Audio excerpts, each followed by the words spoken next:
Initial velocity 0. Uniformly travels uniformly, finally it accelerating. Total time 25 seconds. Average speed 72 km per hour. Car पहले accelerate किया at a certain rate 5, फिर constant speed से travel किया, फिर रुक गई उसी रेट से रिटार्ड करके. हमें दिया टोटल टाइम 25 सेकेंड्स का लगा है और एवरेज स्पीड 72 है. तो हमने बताना है बीच में वो यूनिफॉर्म स्पीड से कितनी देर के लिए चली है. क्वेश्चन क्लियर है? क्या पूछा इसका? अगर मैं ग्राफ बनाऊं तो कैसा बनेगा? पहले uniform acceleration means straight line, फिर constant velocity means parallel to time axis, और फिर रिटार्ड. क्योंकि एक्सेलरेशन और रिटार्डेशन का रेट सेम दिया है, तो जितना एक्सेलरेशन में टाइम लगेगा 0 से v वेलोसिटी बढ़ने में, v से 0 में रिटार्डेशन में भी उतना ही टाइम लगेगा. अगर एक्सेलरेशन का टाइम t है, रिटार्डेशन का भी t है, तो यूनिफॉर्म वेलोसिटी का टाइम 25 माइनस 2t, टोटल 25 है. एवरेज स्पीड दी है 72 किलोमीटर पर आवर, मीटर पर सेकेंड में 20. Area under the graph is distance. तो इसका ग्राफ बना के शुरू करो इसको. अगर मैं इसका ग्राफ बनाऊं तो इस फॉर्म में बनेगा.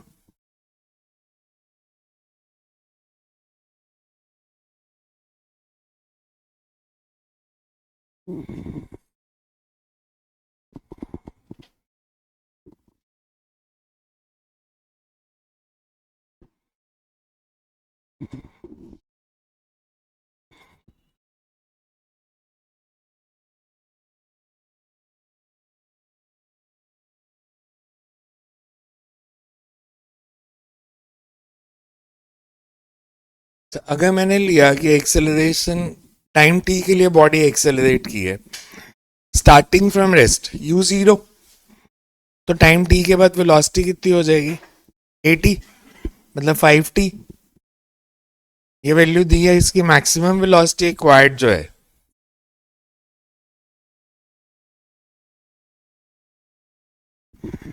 There is 5t. Average speed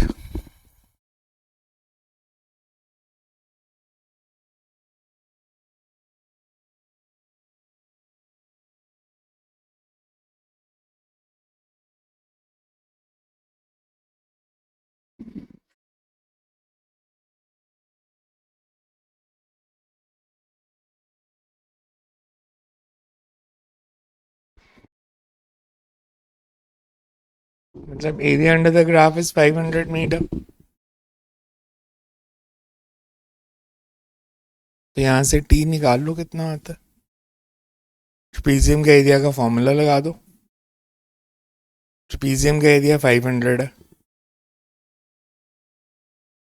एक साइड 25 है, एक साइड 25 माइनस 2t है.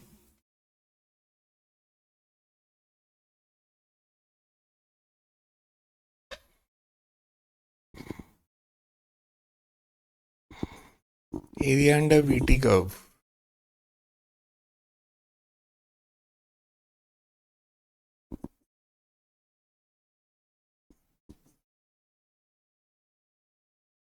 सिर्फ t वेरिएबल है, तो t निकलेगा तो 25 माइनस 2t की वैल्यू बतानी है. ये समझ आता है ना एरिया कैसे लिखा है?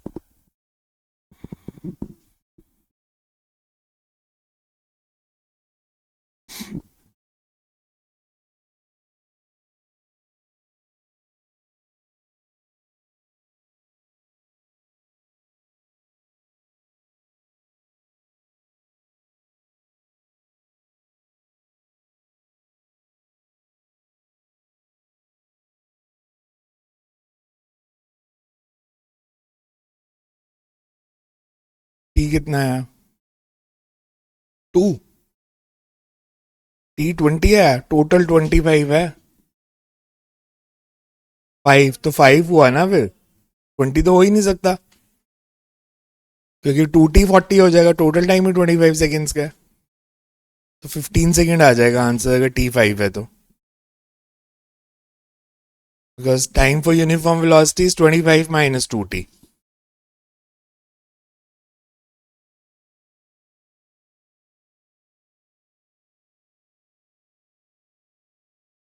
Two bodies were thrown simultaneously from the same point. One straight up, other at an angle of 60 degree to the horizontal. Initial velocity of each body is 25 meter per second. Neglecting air drag, find the distance between them 1.7 seconds later. वही concept है. हाँ, करो करो करो करो. Concept same है. एक body को वर्टिकली ऊपर थ्रो किया, एक को 60 डिग्री पे थ्रो किया. हमने बताया उनके बीच में डिस्टेंस कितना होगा 1.7 सेकेंड्स के बाद. दोनों की स्पीड सेम है 25 मीटर पर सेकेंड.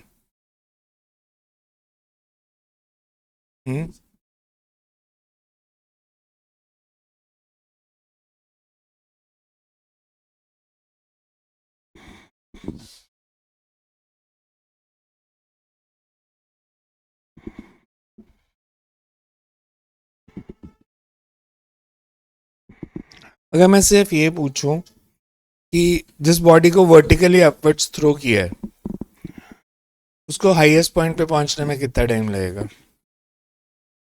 2.5 सेकेंड्स. यू बाई जी. जिसको एंगल पे थ्रो किया उसको u sine theta by g. Sine 60 की वैल्यू √3/2. तो 0.86 इंटू √3/2. बेसिकली हमारे पास यह है कि एक बॉडी को थ्रो किया वर्टिकली अपवर्ड्स,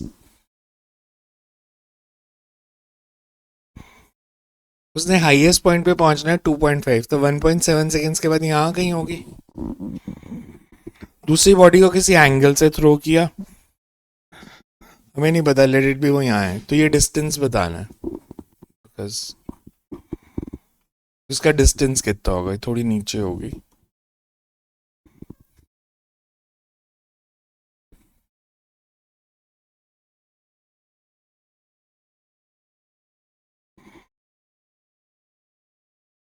यहाँ पे कहीं पे ये डिस्टेंस बताना है बेसिकली कितना. अब कैसे कर सकते हो? हमने कल एक कंसेप्ट किया था कल या परसों की क्लास में कि प्रोजेक्टाइल मोशन में दोनों बॉडीज के लिए एक चीज सेम है, एक्सेलरेशन. दोनों की एक्सेलरेशन जी है और डाउनवर्ड्स है, तो रिलेटिव एक्सेलरेशन 0 है, तो रिलेटिव वेलोसिटी कांस्टेंट है. अगर हमें बताना क्या, डिस्प्लेसमेंट ऑफ बॉडी बतानी है, रिलेटिव डिस्प्लेसमेंट बतानी है, तो that is relative velocity into time. जो इनिशियल रिलेटिव वेलोसिटी होगी वही फाइनल भी होगी. तो इनिशियल रिलेटिव वेलोसिटी निकाल लो कितनी है. कि एक को रेस्ट पे मान लिया, अगर मैं कहूँ कि जिसको ऊपर फेंका उसको मैं v1 लेता हूँ, तो अगर मैं कहता हूँ velocity of second with respect to first, मतलब फर्स्ट को मैंने रेस्ट पे मान लिया, उसको क्या लग रहा है सेकंड उससे कितनी दूर है, तो u1 minus u2 into T. u1 को अगर मैं लिखूं, बिकॉज इस क्वेश्चन में जो कंसेप्ट है बेसिकली, ऐसे क्वेश्चन हमेशा इसी वे में सबसे इजीली सॉल्व होंगे. इसे बोथ बॉडीज. मैंने ये क्यों चेक किया कि हाईएस्ट पॉइंट पे जाने का टाइम, अगर यही क्वेश्चन मैं आपको दे देता 6.5 सेकेंड्स के बाद डिस्टेंस निकालो, तो एक बॉडी रुक चुकी होती पहले ही, तो फिर ये कंसेप्ट नहीं लगना था.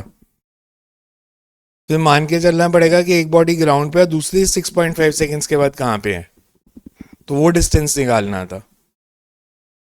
As both bodies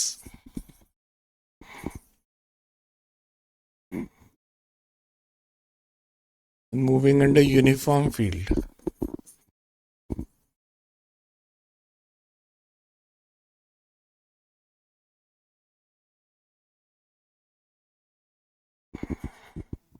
relative acceleration is 0, so relative displacement is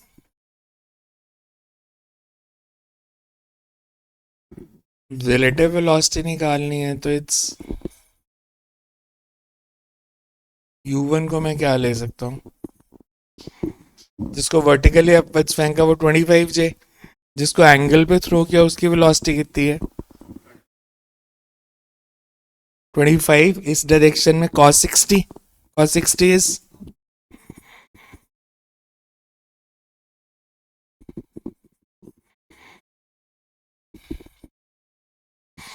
relative displacement कितनी आ गई,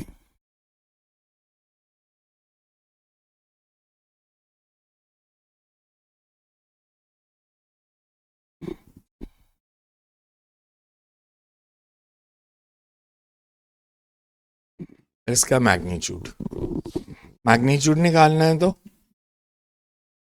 स्क्वायर अंडर रूट का स्क्वायर, मतलब अगर एक्स डायरेक्शन में वाई डायरेक्शन में, so under root of x square plus y square, तो 22 मीटर आंसर आएगा सॉल्व करके।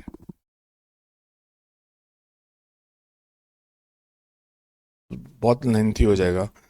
दूसरा मेथड होगा कि पहले आप एक की डिस्प्लेसमेंट निकालो, दूसरे की डिस्प्लेसमेंट निकालो, फिर उसको सॉल्व करो।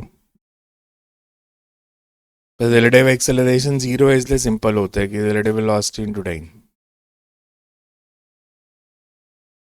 नोट कर लो, आपको भूल जाने हैं 2 साल बाद, 1 साल बाद अब तो। Two particles move in uniform gravitational field with acceleration g. At the initial movement, particles are located at one point and moving with velocity 3 and 4 horizontally in opposite direction. Find the distance between them when their velocities becomes mutually perpendicular.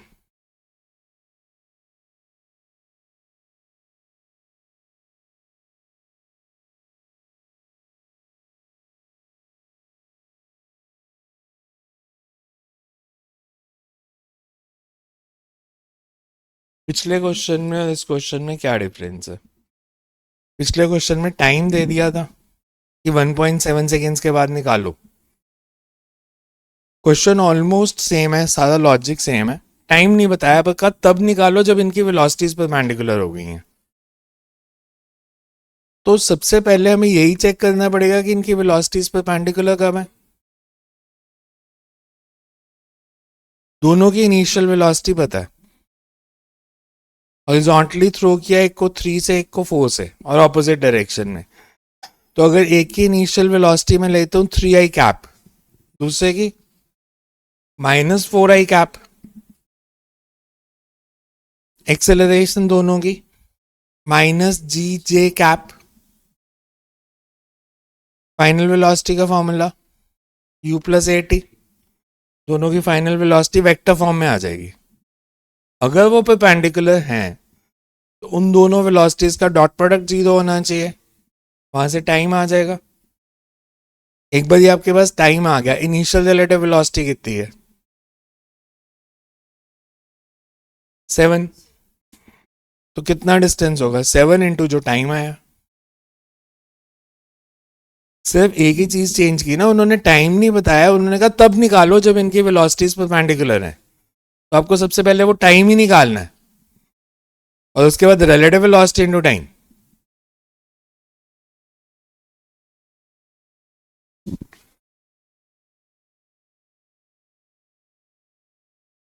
When velocities are perpendicular,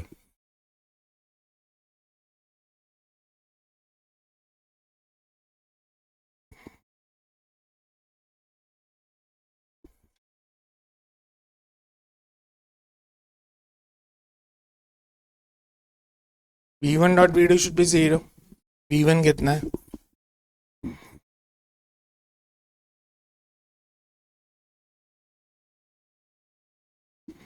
-gdj cap, दूसरे को ले सकते हैं 4i cap,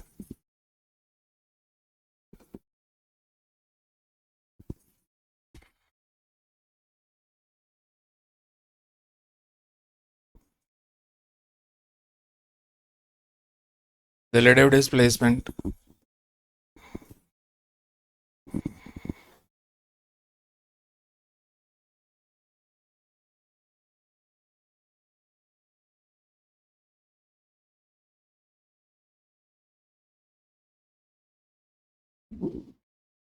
ये answer है। एरोडो मुश्किल book नहीं है, बस आपके कंसेप्ट क्लियर होने चाहिए कि आपको पता होना चाहिए हर न्यूमेरिकल को कैसे अप्रोच करना है।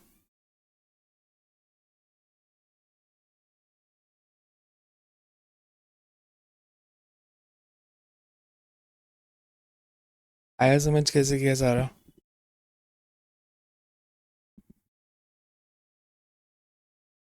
चलो एक क्वेश्चन खुद करो, लेट्स सी क्या लगाते हो दिमाग। An elevator car whose floor to ceiling distance is 2.7 meter starts ascending with a constant acceleration of 1.2 meter per second square. 2 seconds after the start, bolt begins to fall from the ceiling. Find free fall time. Elevator मतलब lift, lift जा रही है, उसकी zero से start करती है, उसकी acceleration दी है 1.2। जब वो ऊपर जा रही थी 2 सेकेंड्स के बाद उसकी छत से एक बोल्ट गिरता है। हमने बताना है वो नीचे उसके फ्लोर को कितने टाइम के बाद हिट करेगा,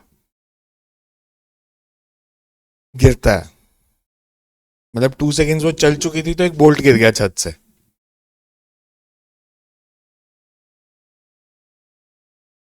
2 सेकेंड्स के बाद आप लिफ्ट में जा रहे हो, 2 सेकेंड्स के बाद लिफ्ट में से एक छत से बोल्ट गिरता है और नीचे गिरता है फ्लोर पे। हमने बताना है वो छत से फ्लोर में आने में कितना टाइम लगेगा। लिफ्ट की हाइट 2.7 मीटर है, तो पहला तो निकालना है फ्री फॉल टाइम, फिर निकालना है displacement and distance covered by the bolt during free fall. उस बोल्ट ने डिस्टेंस कितना ट्रैवल किया, उसकी डिस्प्लेसमेंट कितनी है। डिस्प्लेसमेंट और डिस्टेंस अलग होंगे, क्योंकि डिस्प्लेसमेंट कैसे निकालोगे, क्योंकि सिर्फ बोल्ट तो नीचे नहीं जाता, लिफ्ट भी ऊपर जा रही है, तो बोल्ट की डिस्प्लेसमेंट कितनी है। और बोल्ट सी, आप अगर ध्यान से सोचो तो जब बोल्ट गिरेगा वो नीचे गिरना शुरू हो जाएगा, पहले ऊपर जाएगा फिर नीचे आएगा, तो डिस्टेंस ट्रैवल भी डिफरेंट होगा। बाहर से देखोगे तो उसकी इनिशियल वेलोसिटी किस डायरेक्शन में है, अपवर्ड्स। वो एक बारी हाईएस्ट पॉइंट तक जाएगा, रुकेगा, फिर नीचे आएगा। तो उसका डिस्टेंस ट्रैवल बताना है, डिस्प्लेसमेंट बतानी है, फ्री फॉल का टाइम बताना है। 3 चीजें करनी है, करो सॉल्व।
चांदीप का भी देखे, इसने काइनेमैटिक्स बहुत पढ़ी ज्यादा साल।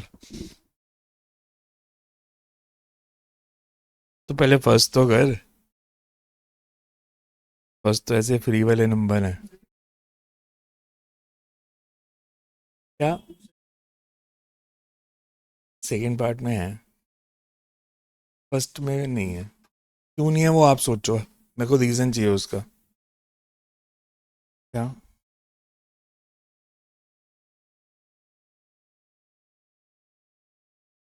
S is equal to half a t, इसको यू क्यों नहीं ले रहे, ये क्या है? ये कौन सा फॉर्मूला है? वही तो कह रहा हूँ, यू क्यों नहीं लेते?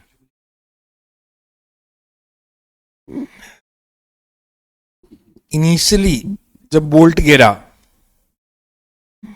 तो बोल्ट की वेलोसिटी क्या थी? लिफ्ट की। तो रिलेटिव वेलोसिटी 0। सिर्फ बोल्ट ने 2.7 किया है। बोल्ट की डिस्प्लेसमेंट किस डायरेक्शन में है? डाउनवर्ड्स। लिफ्ट की ऐसे जा रहे हैं, दोनों ने मिला के 2.7 किया, तो रिलेटिव डिस्प्लेसमेंट इज 2.7। क्योंकि ऑपोजिट डायरेक्शन में है तो ऐड हो जाएगी। बोल्ट अगर एक्स डिस्टेंस नीचे आएगा तो बाकी 2.7 माइनस एक्स लिफ्ट ऊपर जाएगी, तो रिलेटिव डिस्प्लेसमेंट इज 2.7। बोल्ट आ रहा है नीचे विद एक्सेलरेशन 9.8, लिफ्ट ऊपर जा रही है विद 1.2, तो रिलेटिव इज 11। तो इसलिए यू जीरो लेना है। S is equal to u t plus half a t square, सब relative. Relative displacement is 2.7, relative velocity is 0, relative acceleration is 11। वहां से टी की वैल्यू आ जाएगी। सबसे पहले टी निकालो, टी कितना आता है? 0.7 आना चाहिए आंसर।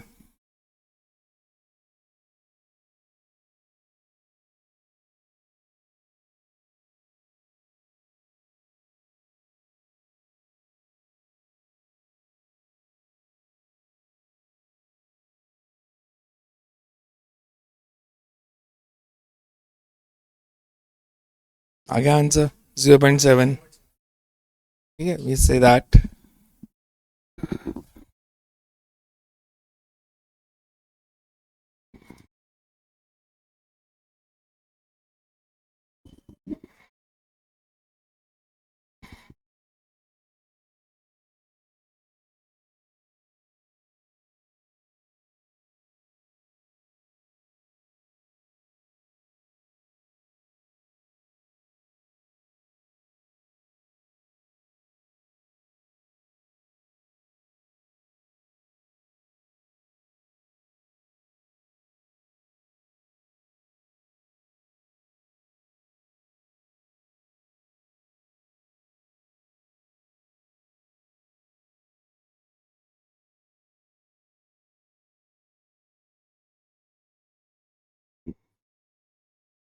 सेकेंड पार्ट पे आते हैं।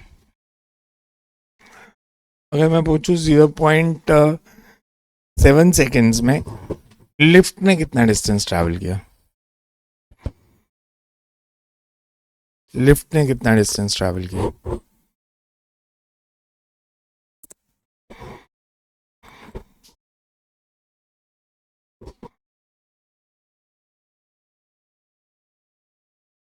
हाँ, जब गिरना शुरू हुआ उससे लेके जब तक बोल्ट हिट नहीं करता, तो लिफ्ट ने कितना डिस्टेंस ट्रैवल किया? या बोल्ट का निकाल दो, दोनों में से कोई एक निकाल दो। बोल्ट का निकालना है तो बोल्ट की इनिशियल वेलोसिटी 2.4। सिर्फ बोल्ट, अब रिलेटिव नहीं, सिर्फ बोल्ट। बोल्ट की इनिशियल वेलोसिटी 2.4, एक्सेलरेशन -9.8, क्योंकि बोल्ट ऊपर जा रहा है, वेलोसिटी डाउनवर्ड्स है, टाइम 0.7 सेकेंड्स। तो डिस्प्लेसमेंट ऑफ बोल्ट कितनी आ गई? S is equal to u t plus half a t square displacement बताती है डिस्टेंस, तो डिस्प्लेसमेंट आ जाएगी। डिस्टेंस निकालना है तो आपको देखना पड़ेगा वो पहले ऊपर कितना गया फिर नीचे कितना आई, वो ऐड करना पड़ेगा। तो पहले डिस्प्लेसमेंट निकाल लो, फॉर डिस्प्लेसमेंट ऑफ बोल्ट।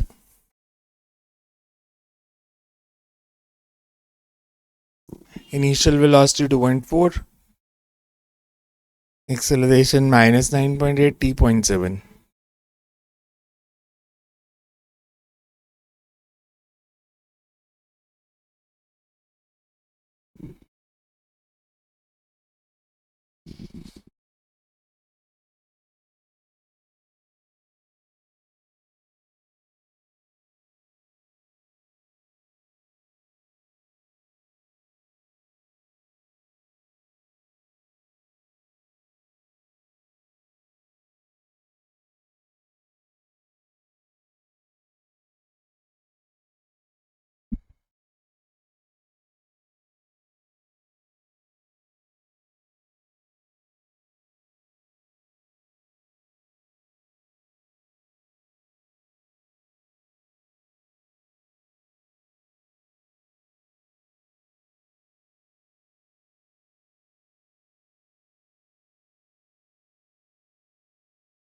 आता है आंसर?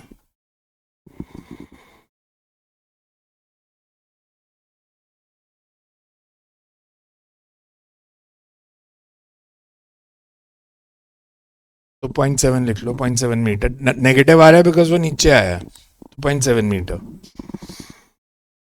ठीक है, अब सेकेंड पार्ट पे आते हैं, जब हमने डिस्टेंस निकालना है। हाईएस्ट पॉइंट तक जाने में उसने कितना डिस्टेंस ट्रैवल किया? मैक्सिमम हाइट का formula u square by 2g। U square is 2.4, g is 9.8, तो u square by 2g comes out to be, because वो एकदम से नीचे नहीं गिरेगा ना, पहले वो ऊपर जाएगा फिर नीचे आएगा, तो ऊपर तक जाने का डिस्टेंस निकालना पड़ेगा ना। वो कितना आया? यू स्क्वायर बाय 2g 0.3 मीटर। 5.76 डिवाइडेड बाय 19.6, तो डिस्टेंस ट्रैवल कितना हो गया? शाफ्ट से देख रहे थे हम, लिफ्ट के टॉप से, पहले 0.3 मीटर ऊपर गया, फिर 0.3 नीचे, फिर 0.7 और, तो 1.3 मीटर। 0.3 ऊपर गया, 0.3 नीचे आया, और फिर 0.7। शाफ्ट से रिलेटिव बताना है ना, शाफ्ट से 0.7 मीटर नीचे आया, तो total distance travel will be 1.3 metre. Displacement is 0.7, lift की डिस्प्लेसमेंट पूछी होती तो 2 मीटर, क्योंकि टोटल 2.7 है।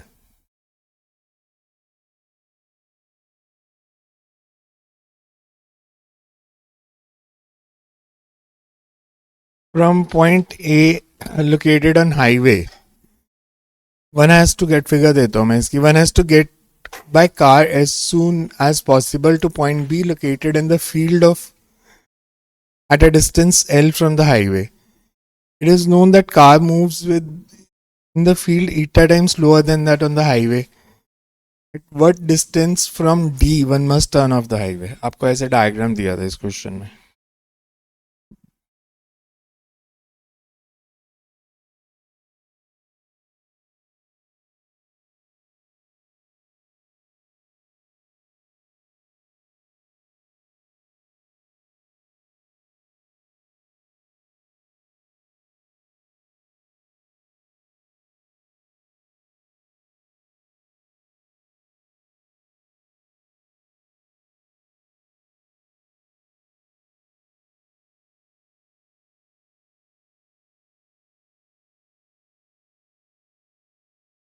दिया है कि ये रोड है,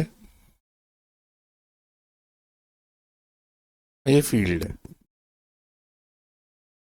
यहाँ पे अगर स्पीड v है, इधर v बाई इट है, उसने a से b तक शॉर्टेस्ट टाइम में जाना है, तो वो किस डिस्टेंस पे आके हाईवे से टर्न ले ले? तो उसके पास बहुत सारी ऑप्शन है, वो सीधा ऐसे ही जाए, फील्ड में ही सारा रास्ता, पहले रोड पे जाए फिर टर्न करे। तो एक पॉइंट है जहां से अगर वो टर्न करेगा तो उसे सबसे कम टाइम लगेगा, तो एक्स निकालना है कि डी पॉइंट से वो एक्स डिस्टेंस कितना होगा ताकि वो सबसे कम टाइम में पहुंच जाए। हाँ, रोड ए से डी है, हाँ डी से भी खेत है, खेतों में उसकी स्पीड कम है।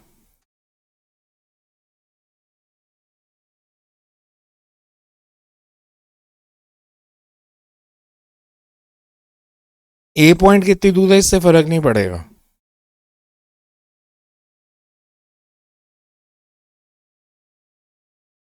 कौन सा डिस्टेंस? एल।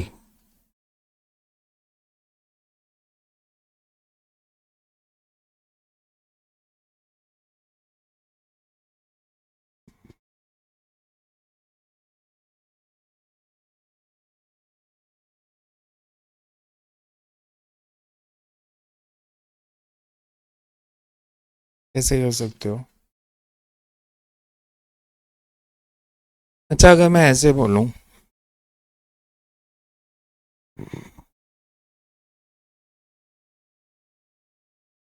मान लो ये डिस्टेंस है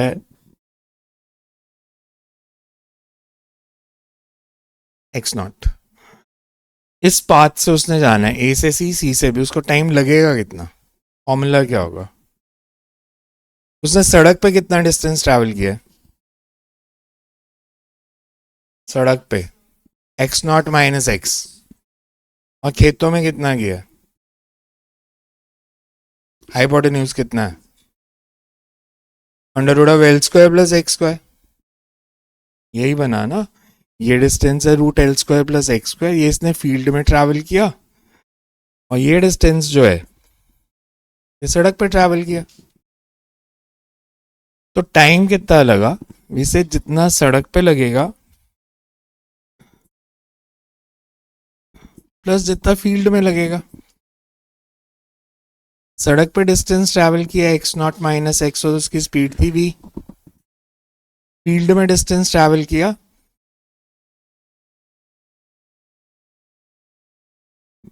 और speed is v/eta, eta times lower. हमें बताना है टाइम मिनिमम कब होगा। इस फॉर्मूला में वेरिएबल क्या है, और टाइम मिनिमम लगेगा, मतलब इसकी डिफरेंशिएशन 0 होनी चाहिए, तो वहां से x निकाल दो। Time taken will be minimum if dt/dx is equal to 0। Minimum है मतलब वो कांस्टेंट है, मिनिमम और मैक्सिमम वैल्यू कांस्टेंट होती है, तो dt/dx should be 0।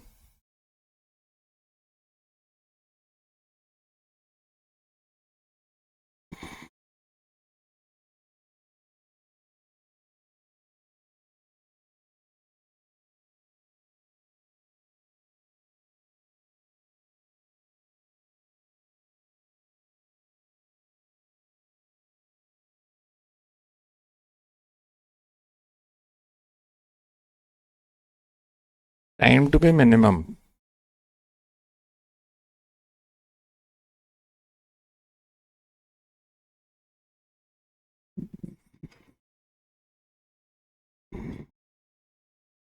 Solve. x0 constant है, x0 तो वो डिस्टेंस है जहां से वो शुरू हुआ, 10 किलोमीटर दूर से शुरू था, वो 10 ही रहना है, तो वो तो उसकी डिफरेंशिएशन तो 0। बाकी डिफरेंशिएट करो।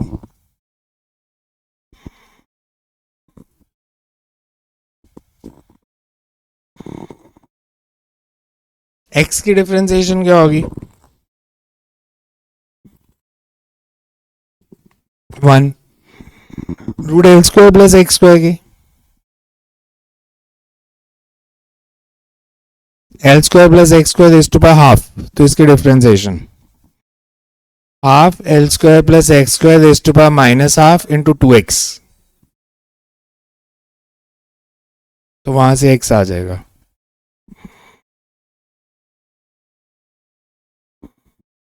मतलब वेज तो बन जाएंगे, आप देखो, सोचो, दिमाग लगाओ,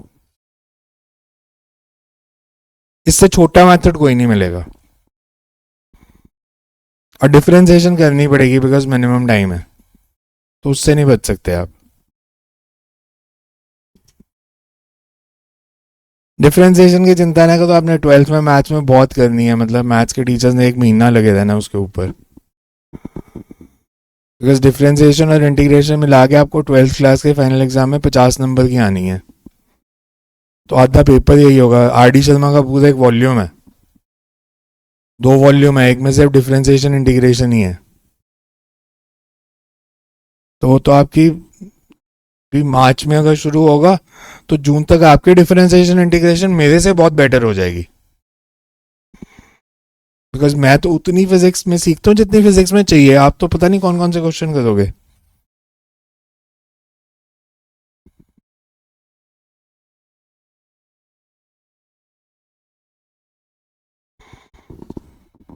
कर दो डिफरेंशिएट, बैठे क्यों हो?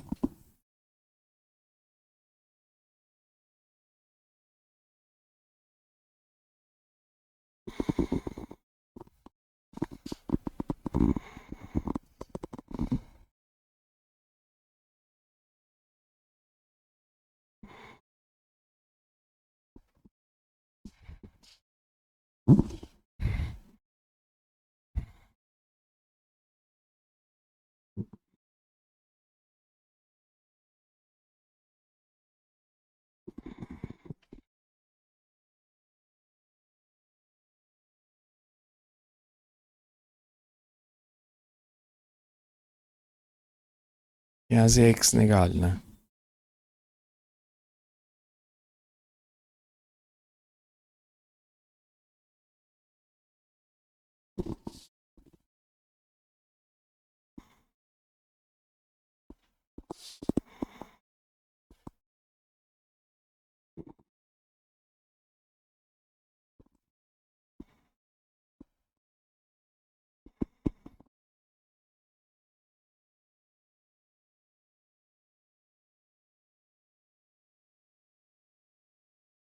क्या है मेरे ख्याल से आंसर है इसका L/√β² - 1। v तो नहीं आता बीच में कहीं। Beta square.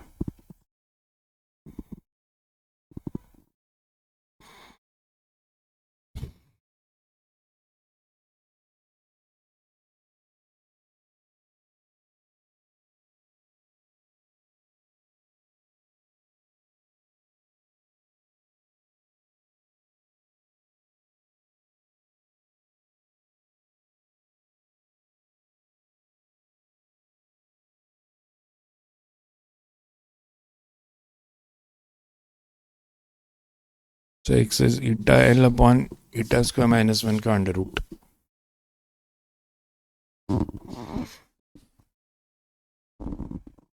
सॉरी गलत कर दिया मैंने। ये डिनोमिनेटर में आना था, वो न्यूमरेटर में ही आना था।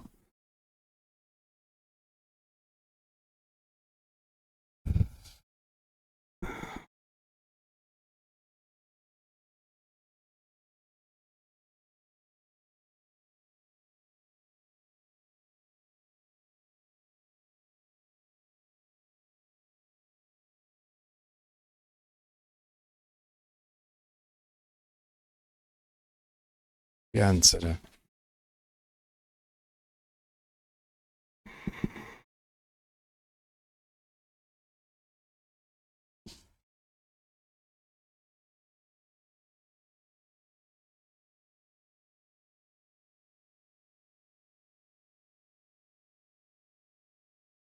The radius vector of a particle varies with time as r is equals to 81 minus alpha t, where a is constant vector and alpha is positive vector. Find velocity v and acceleration as a function of time. Time interval for the particle to return to initial point and the distance s covered but during that time. तो फिर ये के number आ गए। Position vector दिया है, velocity acceleration बतानी है। एक बार डिफरेंशिएट करोगे वेलोसिटी आ जाएगी, दो बारी करोगे एक्सेलरेशन आ जाएगी। ये कैसे करेंगे? Time interval so that it returns to its initial position.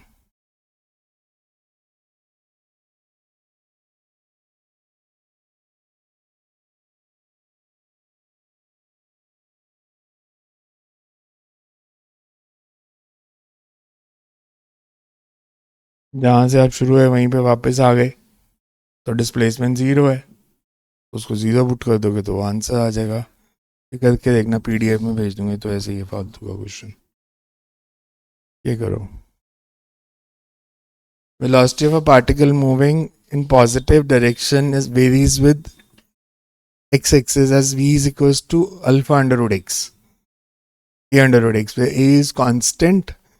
Assuming that t is equal to 0, particle was at origin. Find the time dependence of velocity and acceleration.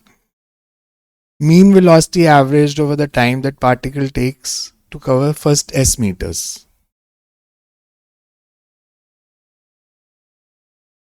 हमें velocity displacement relation दिया है, velocity time और acceleration time बताना है। acceleration time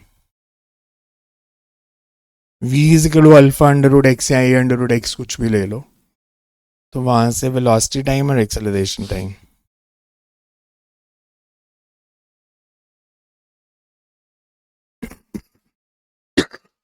sorry, आपको basically kinematics में बताया था कि ये रिलेशन होते हैं, आपको एक से दूसरा निकालना आना चाहिए। कोई भी एक दे देंगे, बाकी 5 निकालने आने चाहिए। मतलब कौन कौन से होते हैं?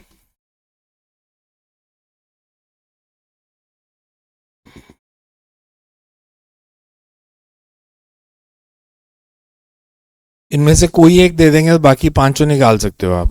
तो इस केस में हमें कौन सा दिया है, dx, और ये दो निकालने के लिए कहा है। स्टैंडर्ड प्रोसीजर होते हैं हमेशा। इसको मैं ऐसे लिख सकता हूं,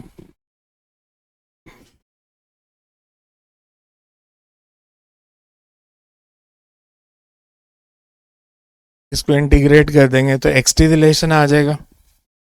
एक्स टी को एक बार डिफ्रेंशिएट करेंगे तो वी टी आ जाएगा, दो बार ही करेंगे तो ए टी आ जाएगा। कर दो सॉल्व।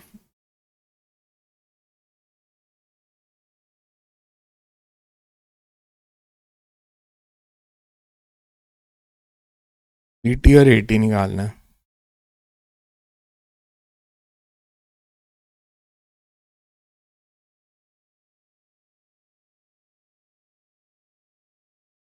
वेलोसिटी आ रही है, गलत आ रही शायद।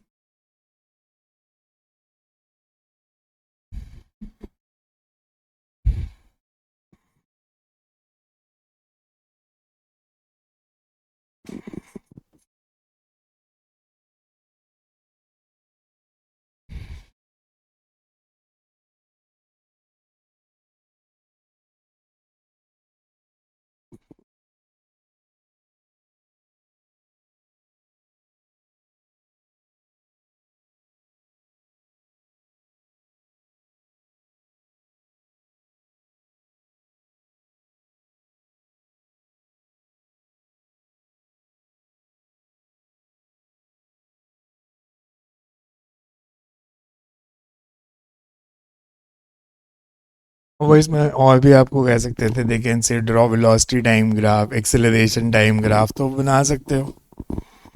बिकॉज एक्सेलरेशन कांस्टेंट है तो वीटी ग्राफ कैसा बनेगा, straight line inclined the time axis. और अगर वीटी ग्राफ बनाना होगा तो एक्स टी बनाना होगा तो एक्स टी की स्लोप होती है वेलोसिटी, और वेलोसिटी टाइम के साथ बढ़ रही है तो इंक्रीजिंग स्लोप। तो इसका अगर मैं एक्स टी ग्राफ बनाता हूँ ऐसे बनना था,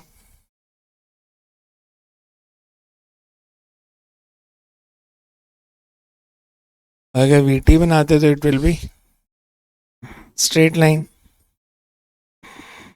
ए टी बनाते तो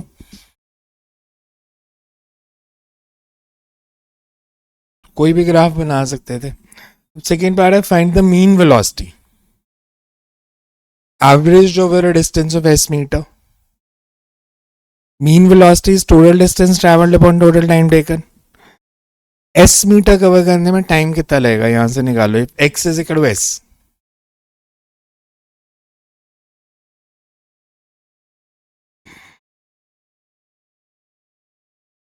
तो s is equals to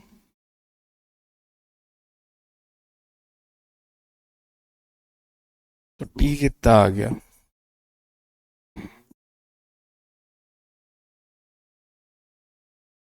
to S by alpha you can say. Average velocity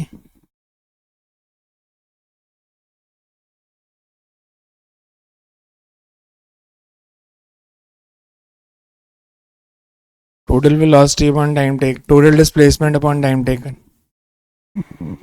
कहाँ पे, अल्फा स्क्वायर।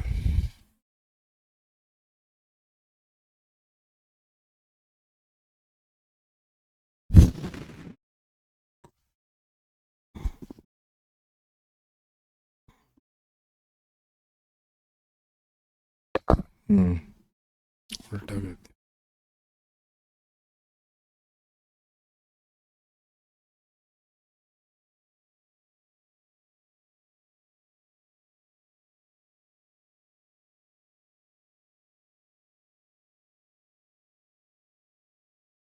तो इसकी वैल्यू पुट कर देंगे, क्लियर है।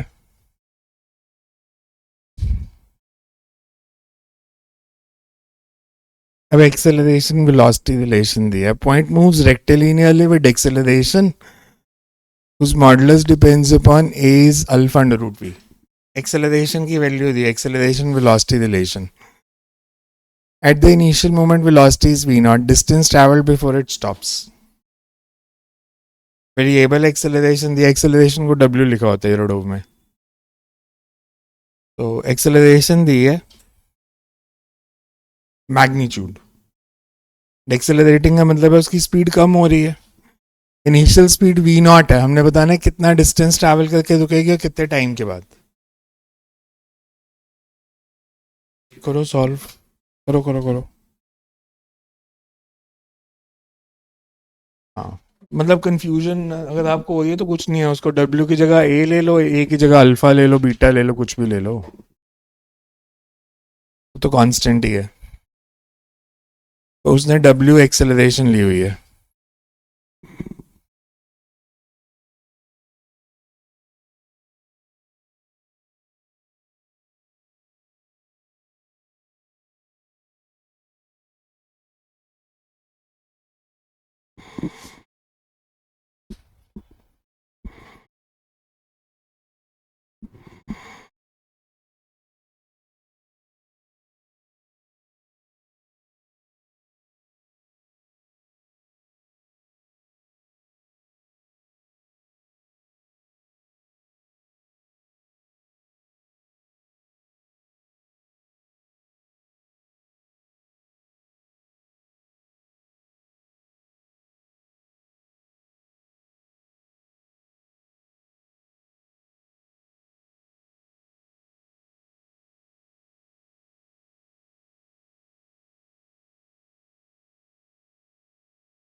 हमें एवी रिलेशन दिया है, दो चीज़ें निकालनी, कितने टाइम के बाद रुकी और कितने डिस्टेंस के बाद रुकी. अगर मेरे को डिस्टेंस निकालना है तो मैं ए को लिख सकता हूँ d v by d t पहले, d v by d t को d v by d t into d x by d x, मतलब v d v by d x.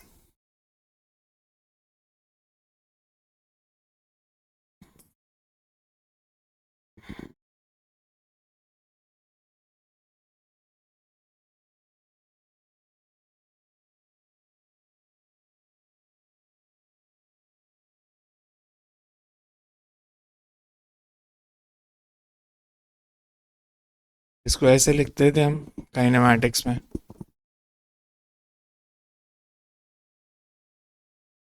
D x से मल्टीप्लाई करके डी एक्स से divide. तो मैं बस क्या बचा,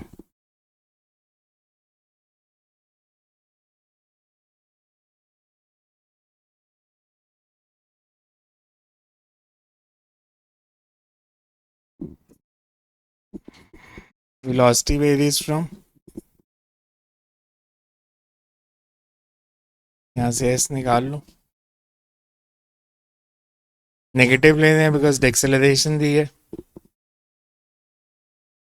we raise to power half की integration, v raise to power n plus 1 over n plus 1.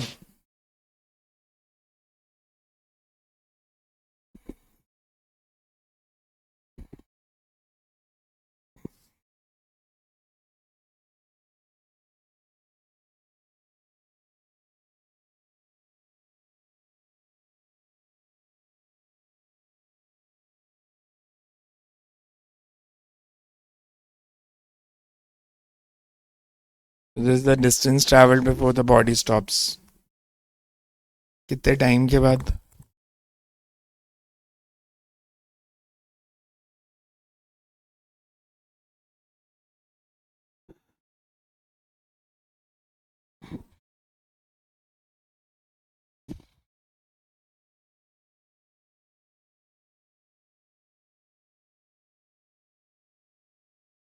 From equation 1।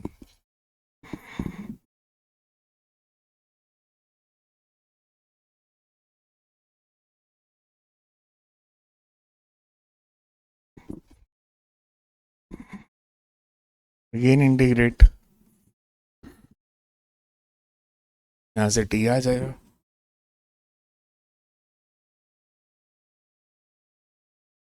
जो भी आएगा।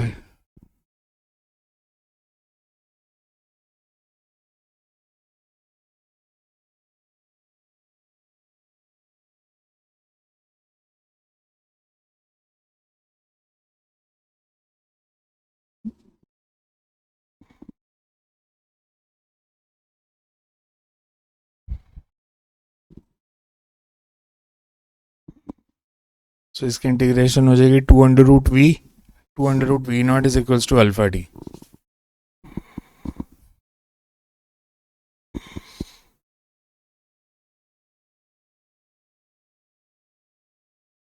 Radius vector of a point A relative to region varies as at I cap minus bd square j cap.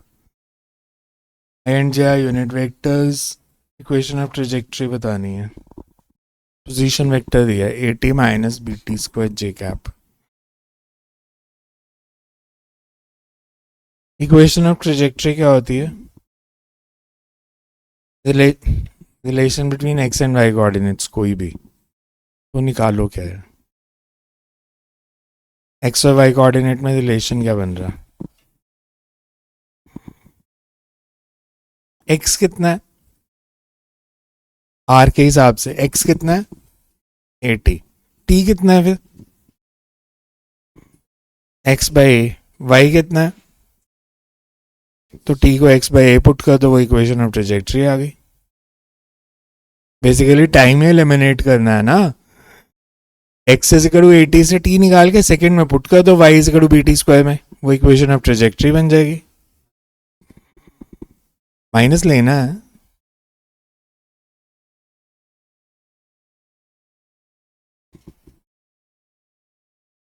तो minus b x square by a square. Parabola की equation बन रही है y proportional to x square. Second part है plot, तो graph बनाना है उसका। Time dependence of velocity and acceleration, और the velocity and acceleration varies with time. x को एक बार डिफरेंशिएट करेंगे तो velocity, velocity in x direction. दो बारी करेंगे तो acceleration in x direction. y को एक बार डिफरेंशिएट किया तो, दो बारी किया तो एक्सेलरेशन y। वेक्टर फॉर्म में दोनों वैल्यूज निकाल लो v और a की, मतलब v x i plus v y j और a x i plus a y j, दोनों वैल्यूज निकालो क्या आती हैं।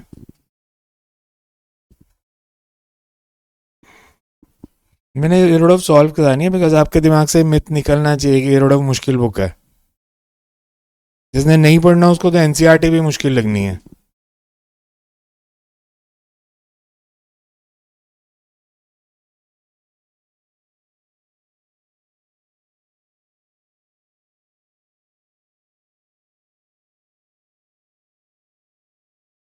आ गया? जीरो आ गई, कोई नहीं, आने दो जीरो।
मैंने कहा मॉडुलस निकालो, तो वेलोसिटी का मैग्नीट्यूड कितना आ जाएगा?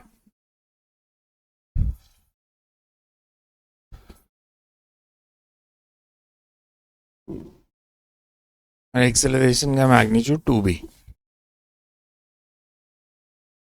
Time dependence of angle between velocity and acceleration. Velocity और एक्सेलरेशन में एंगल कितना है एक्सेलरेशन में?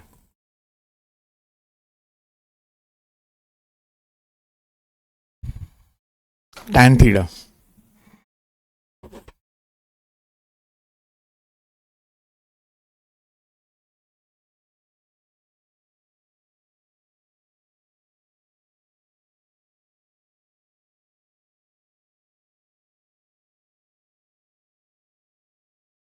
अगर मैं आपको दो कोई भी वेक्टर दे दूं, ए और बी, और उनमें एंगल है थीटा, tan थीटा कैसे निकालोगे?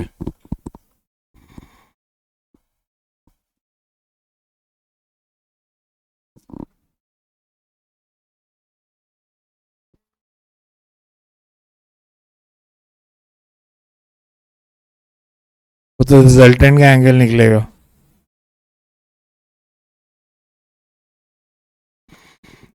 मैंने कहा 12th में एक वेक्टर्स हैं जो यूज होने हैं 11th क्लास के। 11th की फिजिक्स 12th में बहुत रेयर यूज होगी, तो वेक्टर्स यूज होंगे और थोड़ा बहुत एसएचएम यूज होगा, बिकॉज किसी भी केस में टाइम पीरियड निकालने के लिए कह देंगे, तो आपको बेसिकली टाइम पीरियड निकालने का कंसेप्ट आना चाहिए कि एसएचएम में टाइम पीरियड कैसे निकालते थे।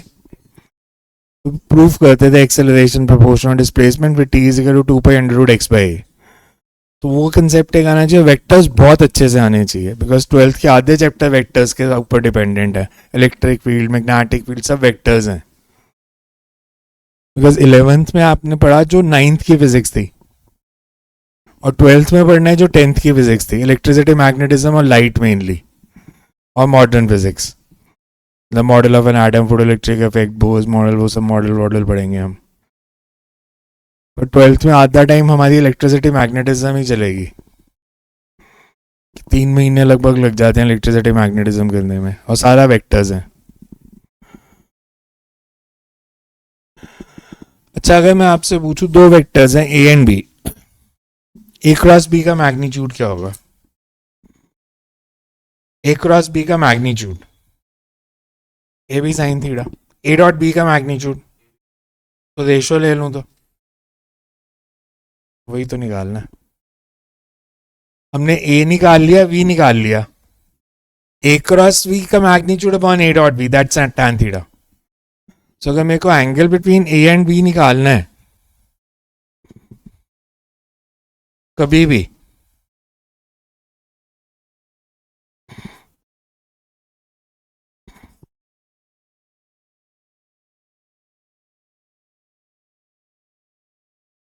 we can say tan theta is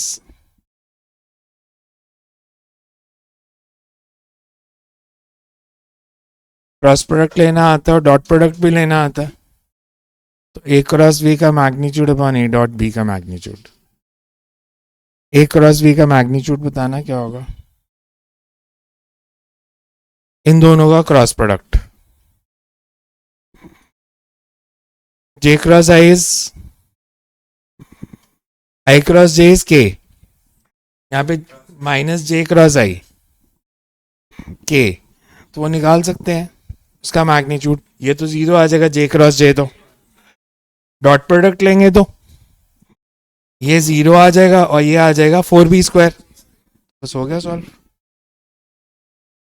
cross product का magnitude divided by dot product का मैग्नीट्यूड, तो वो tan थीटा आ जाएगा। अगर एमसीक्यूज में tan थीटा नहीं दिया, cos थीटा दिया है,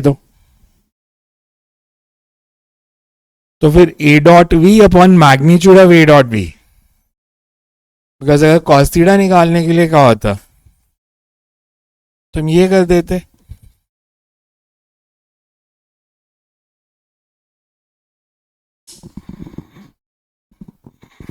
बिकॉज ए डॉट बी क्या होता है? ए बी cos थीटा, तो cos theta is a dot b upon magnitude of a into magnitude of b। What about D part, mean velocity averaged over first t seconds.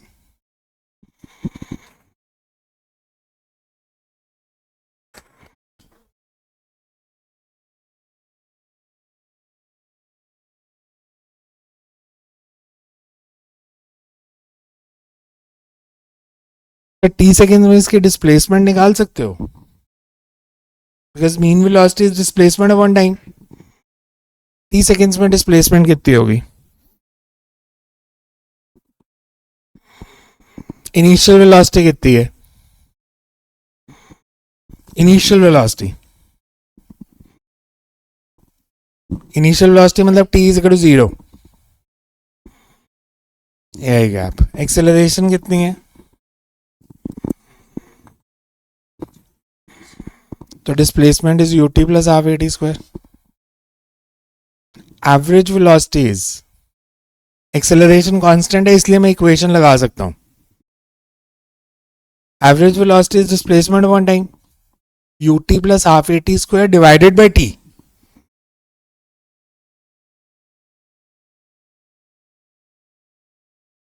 तो इसीलिए तो vector form use कर रहे हैं. ut plus half at square divided by t, u plus half at. So mean velocity is u plus half at. ठीक है, मेरे को मीन वेलोसिटी निकालनी है. कांस्टेंट एक्सेलरेशन है.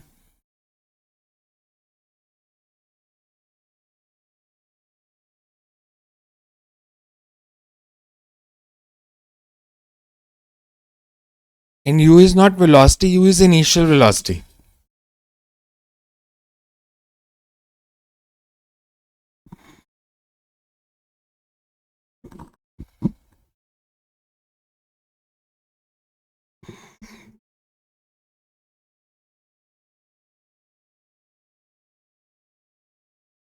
सेम.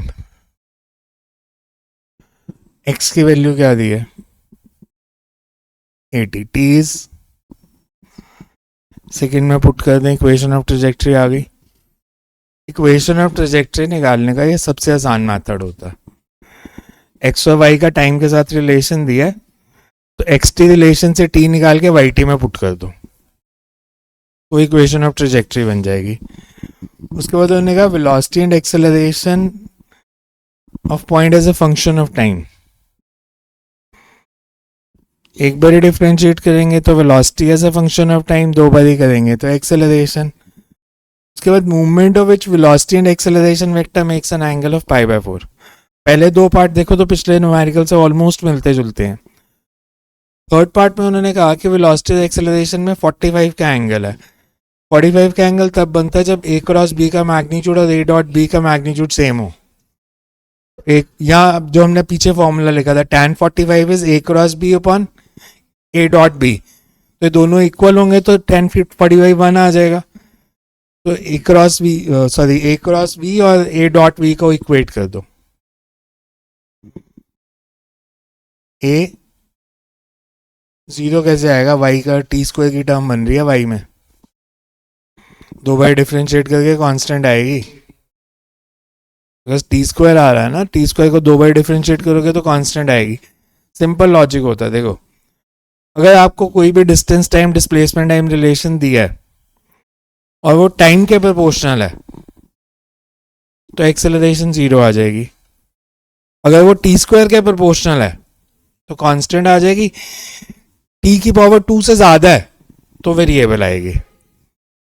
कि जैसे इसमें दिया होता है 81 माइनस अल्फा टी स्क्वायर, तो वो टी क्यूब आ जाना था, तो दो बार डिफरेंशिएट करके एक टी फिर भी बच जाना था.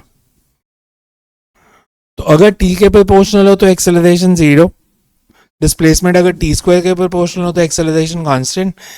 अगर पावर 2 से ज्यादा है तो एक्सेलरेशन इज वेरिएबल. वेरिएबल है तो फिर काइनेमैटिक्स की कोई इक्वेशन नहीं लगेगी, फिर इंटीग्रेशन करनी पड़ेगी. हो जाएगा ये क्वेश्चन.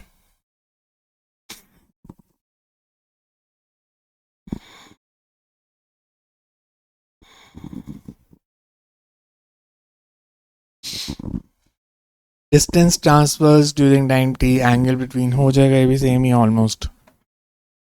वाई और एक्स दिए हैं, सिर्फ कॉज और साइन